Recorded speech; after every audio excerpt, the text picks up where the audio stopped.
নমস্কাৰ বন্ধু বান্ধৱীসকল, মই অন্য এটা ভিডিঅ'ত আপোনাক সকলোকে স্বাগতম জনাইছোঁ। আজি বনাব লৈছোঁ ডিমৰ কাৰী। তাৰ কাৰণে লৈছোঁ পিঁয়াজ দুটা, বিলাহী দুটা আৰু আদা নহৰু চব কুটি লৈছোঁ। কুটি লৈ মানে ফ্ৰাই কৰি ল'ম। ইয়াৰ লগত লৈছোঁ মগজ 1 চামুচ, ডাঙৰ চামুচে। কেৰাহী গৰম হোৱাৰ লগে তেল দি ল'লোঁ। গোটেইখিনি ফ্ৰাই কৰি ল'ম আৰু বেছি ফ্ৰাই নকৰোঁ, অলপ ৰঙচুৱা হোৱালৈকে। তেতিয়া কালাৰটো বৰ ধুনীয়া আহে যেতিয়া গোটেইখিনি ৰ'ষ্ট কৰি লোৱা। মগজখিনিও দি লৈছোঁ একেলগতে। ইফালে কাষতে ডিমো বইল কৰি আছোঁ। আকৌ দৈ 2 চামুচ, ডাঙৰ চামুচে 2 চামুচ লৈ পেলাই ফেটি লৈছোঁ। এইখিনি নমাই ল'ম। নমাই লৈ পেলাই ঠাণ্ডা হ'বলৈ দি মিক্সি জাৰত পিচি ল'ম।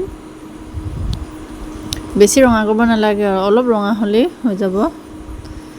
আকৌ ডিমখিনি বইল কৰি লৈছিলোঁ যে সেইখিনি ফ্ৰাই কৰি লওঁ অলপ।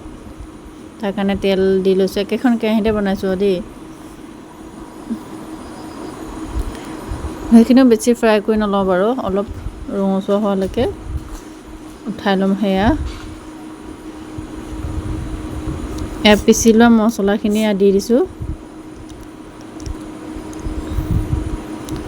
অলপ লৰাই থাকিব। হালধি দিব লৈছোঁ 1 চামুচ, সোৱাদ অনুযায়ী আৰু মই হালধি দিছোঁ 1.5 চামুচমান। ল'লোঁ ধনিয়া গুড়ি আৰু কাশ্মীৰী ৰেড চিলিটো, যিটো জ্বলা নহয় সেইটো দি দিলোঁ। সোৱাদ অনুযায়ী নিমখ। লাগিবলৈ নিদিব, কম জুইত ভাজিব, নহ'লে লাগি যাব। ফেটি লোৱা দৈখিনি দি দিছোঁ। এনেকৈ বনাই খাবচোন, বৰ টেষ্টি হয়। উতল অহাৰ লগে লগে ডিমখিনি দি দিছোঁ। কচুৰি মেথি দিছোঁ। এইটো অপশ্যনেল হয় দেই, থাকিলে দিব। মোৰ ওচৰত আছিলে কাৰণে মই দিলোঁ আৰু।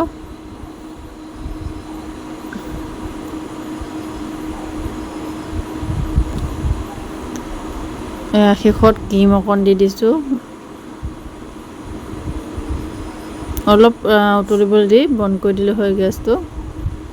কেনেকুৱা হয় জনাব দেই।